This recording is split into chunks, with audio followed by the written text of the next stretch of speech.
দেশে বর্ণবাদী আধিপত্য শোষণ এবং যাবতীয় অধিকার কক্ষিগতকরণের অবসান ঘটাতে জাতিভিত্তিক জনগণনা এবং তার সমীক্ষা রিপোর্টের ভিত্তিতে সমস্ত জাতিকে ক্ষমতার বিকেন্দ্রীকরণের মাধ্যমে যাবতীয় সরকারি ও বেসরকারি সুযোগ সুবিধা প্রদানের দাবিতে ও লোকসভা এবং রাজ্যসভা থেকে বিরোধী সাংসদদের সাসপেন্ড করার প্রতিবাদে সোশ্যাল ডেমোক্রেটিক পার্টি অফ ইন্ডিয়ার ধিক্কার মিছিল ও প্রকাশ্য সভা অনুষ্ঠিত হল মুর্শিদাবাদ জঙ্গিপুর হলুদ মিল মোড়ে।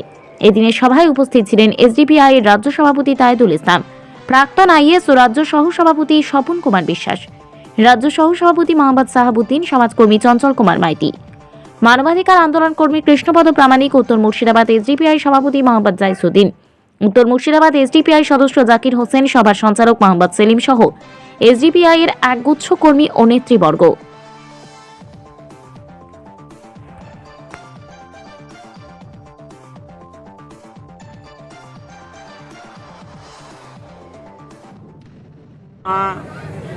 বর্তমানে দরকার এইটা আমরা মনে করছি না।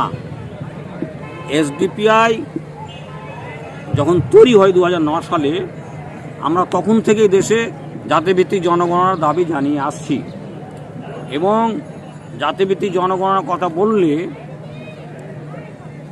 এটা দুঃখের সাথেই বলতে হচ্ছে যে আমাদের দেশটা যখন পরাধীন ছিল, এদেশ থেকে যখন ব্রিটিশের শাসন করত, তখন ব্রিটিশেরা এদেশের মানুষের তাদের স্বার্থে উন্নয়নের জন্য জাতিভিত্তিক জনগণনার প্রয়োজনটা মনে করেছিল এবং জাতিভিত্তিক জনগণনা করেছিল। এদেশে জনগণনা শুরু করেছে ব্রিটিশেরা, তারা শুরু করেছিল 1871 সালে। তারপরে 2011 সাল ওরা প্রথম জাতিভিত্তিক জনগণনা শুরু করে 1911-তে। 1911 থেকে শুরু করে 1931 পর্যন্ত ব্রিটিশেরা এদেশে জাতিভিত্তিক জনগণনা করেছিল। তারপরে এই দেশেরই কংগ্রেসের নেতৃত্বে ব্রিটিশদের যারা অনুচর, তারা এই জাতিভিত্তিক জনগণনার বিরুদ্ধে আওয়াজ তোলার কারণে 1931 সালের পরে কখনো জাতিভিত্তিক জনগণনা হয়নি। এখন দেশের আভ্যন্তরীণ রাজনীতির বাস্তবতায় কংগ্রেসও জাতিভিত্তিক জনগণনার কথা বলছে, বিহারের নীতিশ সরকারও বলছে এবং করেছে, আমরা তো আগে থেকে বলে আসছি। ফলে জাতিভিত্তিক জনগণনার বিষয়টা নতুন নয়। জাতিভিত্তিক জনগণনার মূল উদ্দেশ্যটা হচ্ছে যে দেশের জনগণের প্রকৃত অবস্থাটা জানা, যেতে কত রকমের মানুষ বাস করেন, তাদের আর্থিক অবস্থা কী, তাদের শিক্ষার অবস্থা কী, তাদের স্বাস্থ্যের অবস্থা কী, তাদের বিয়ে শাদীর অবস্থাটা কী, তাদের জমি জায়গার অবস্থাটা কী, তাদের সমস্ত দিক দিয়ে প্রকৃত অবস্থাটা জানাটা হচ্ছে এই জনগণনার কাজ। এবং এই জনগণনা জানলে দেশে যে বাজেট হয়, সে বাজেটে তাদের জন্য একটা বরাদ্দ করা হয় এবং জাতিগত জনগণনা করার মধ্য দিয়ে সেটি স্পষ্ট হবে। যদি আমি জানতে পারি যে উত্তরবঙ্গের একটা বৃহত্তর অংশ বা আমাদের রাজ্যের একটা বৃহত্তর অংশ রাজবংশীরা কতটা গরিব, তাদের অবস্থা কত খারাপ, তাদের কী কী দরকার, তাহলে তো পশ্চিমবাংলার সরকার ওই রাজবংশীদের জন্য উন্নয়নের ব্যবস্থা করবে। তো পশ্চিমবাংলার মানুষ যদি, পশ্চিমবাংলার সরকার যদি নাই জানে যে রাজবংশের অবস্থাটা কী, কাজটা করবে কী করে? আমাদের জঙ্গলমহলে, পুরুলিয়ায়, বাঁকুড়ায়, পশ্চিম মিদনাপুরে যারা বসবাস করেন লোধা সম্প্রদায়ের মানুষ, ওই আরও নিম্ন স্তরের মানুষ যারা, তাদের আর্থিক অবস্থাটা কী, তাদের শিক্ষার অবস্থাটা কী, তাদের চাকরির অবস্থাটা কী, তাদের স্বাস্থ্যের অবস্থাটা কী, এটা জানতে পারলেই তো পশ্চিমবঙ্গ সরকার তাদের উন্নয়নের জন্য একটা ব্যবস্থা নেবে।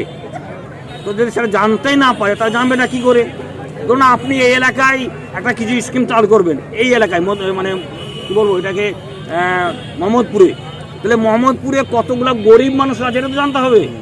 গরিব মানুষের সংখ্যাটা জানলেই তখন আপনি তাদের জন্য ব্যবস্থা নিতে পারবেন।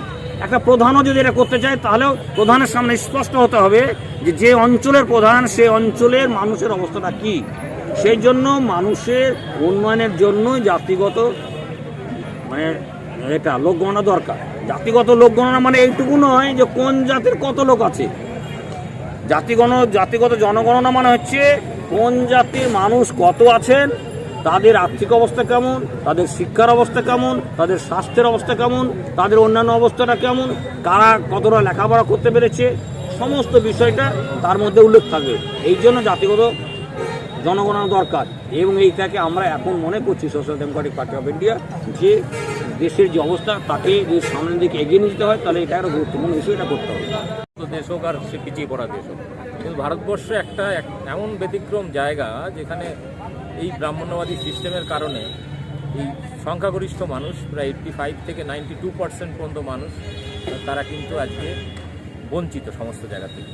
তো সেই অধিকারগুলো কতটা কোন শ্রেণীর মানুষ, কোন অংশের মানুষ, কোন কাস্টের মানুষ, কোন ধর্মের মানুষ সব থেকে পিছিয়ে আছে বা পিছিয়ে রাখা হয়েছে, সেই পার্সেন্টেজটা একটা পরিষ্কার চিত্র যদি আনতে হয় সামনে, তাহলে কিন্তু এই কাস্ট বেস জনগণনা দরকার, যাতে করে সেই সমাজের প্রকৃত চিত্রটা সামনে আসবে যে কোন শ্রেণীর মানুষ কতটা পিছিয়ে আছে বা তাদেরকে পিছিয়ে রাখা হয়েছে।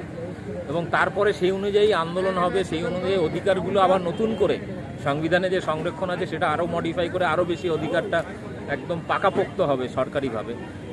সেই কারণে দেখবে বেশিরভাগ দল কিন্তু এটা চায় না। ছোটখাটো দল হয়তো কিছু চায়, কিন্তু বাস্তবে আমরা আরো আপ্লুত এবং